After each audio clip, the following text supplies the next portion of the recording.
पुढे बातमी अतिशय महत्त्वाची आहे ती म्हणजे उपमुख्यमंत्री शिंदेंनी जाहीर सभेत उद्योगमंत्री उदय सामंत यांना फोन केलाय। यवतमाळच्या पांढरकवडा या ठिकाणी रोजगार निर्माण करण्याबाबत फोनवरून चर्चा झालेली आहे। नागरिकांना शब्द देऊ का अशी विचारणा शिंदेंनी केली असता सामंतांनी होकारही दिला।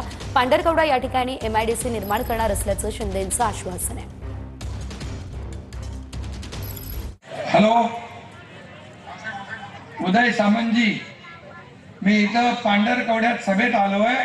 लोकांची मागणी आहे, इथे रोजगार नाही मिळत, इथं MIDC पाहिजे, जागा द्यायला तयार आहे।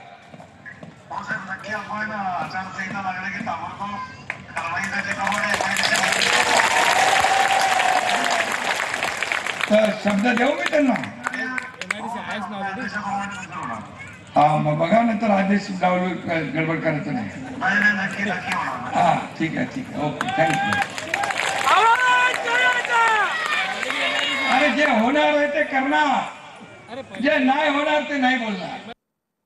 एक मोठी बातमी, एकनाथ शिंदे पुन्हा राज्याचे मुख्यमंत्री होणार। मंत्री दादा भुसे यांनी मोठा दावा केलाय। जनतेच्या मनातील मुख्यमंत्री हे एकनाथ शिंदे असं भुसे म्हणाले।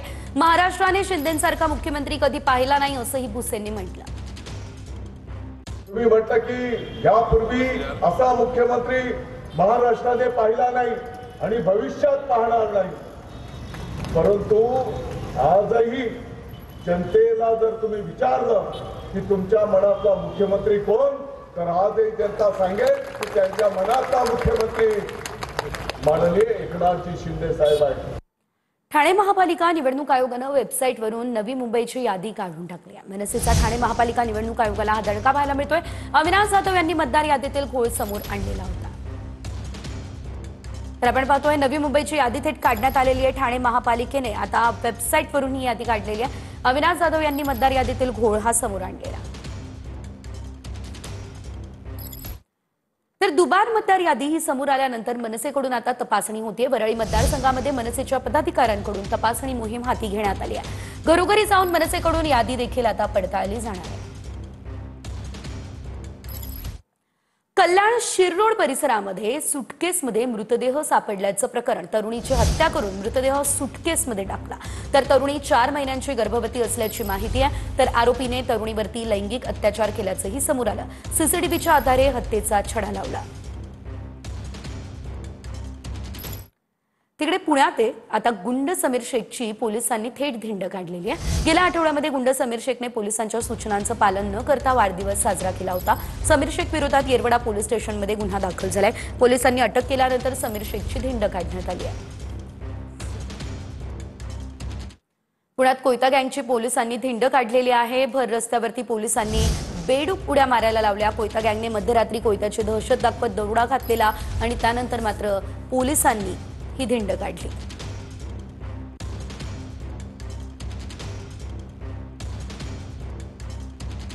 तर मोखाडा तालुक्यातील खोच ग्रामपंचायत हद्दीमध्ये बिबट्याचा वावर पाहायला मिळाला। पिंपळपाडामध्ये 9 वर्षीय मुलावरती बिबट्याचा हल्ल्याचा प्रयत्न पाहायला मिळाला। कुटुंबियांनी आरडाओरड केली, त्यामुळे बिबट्यानं पळही काढला।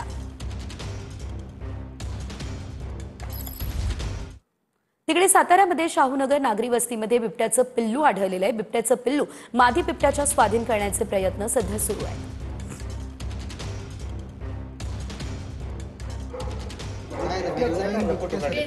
साताऱ्यामध्ये शाहूनगर नागरी वस्तीमध्ये बिबट्याचं लहानसं पिल्लू जे आहे ते आढळलेलं आहे। आपण हे दृश्य पाहू शकतो। साताऱ्यातल्या शाहूनगर या भागामध्ये हे पिल्लू आढळले। मग काय सकाळपासून वारवतंय की। तिकडे वणीतल्या सभेतून एकनाथ शिंदे यांचा प्रदूषण विभाग अधिकाऱ्यांना फोन पाहायला मिळाला। प्रदूषणाबाबत कारवाई करण्याचे शिंदेंनी निर्देश दिले।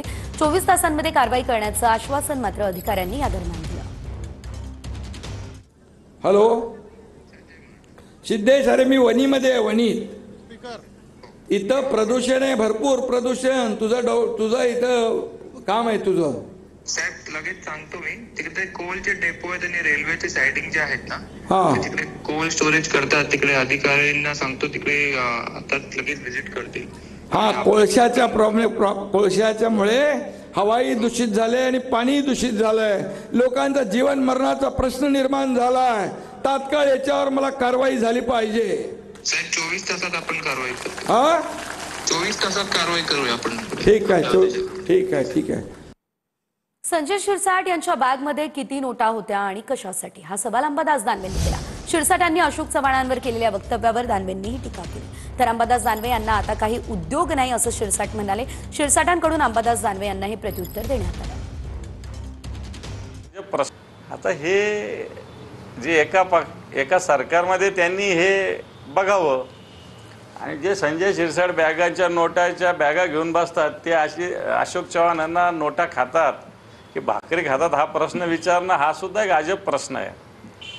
कारण या संजय शिरसाटांच्या मी त्यांच्या विधानाचं समर्थन करतो, पण समर्थन करत असताना त्यांच्या बाजूला नोटाच्या बॅगा पडलेल्या होत्या त्या कशासाठी होत्या आणि किती होत्या हा एक प्रश्न आहेच. त्याचंही उत्तर आलं पाहिजे बाहेर.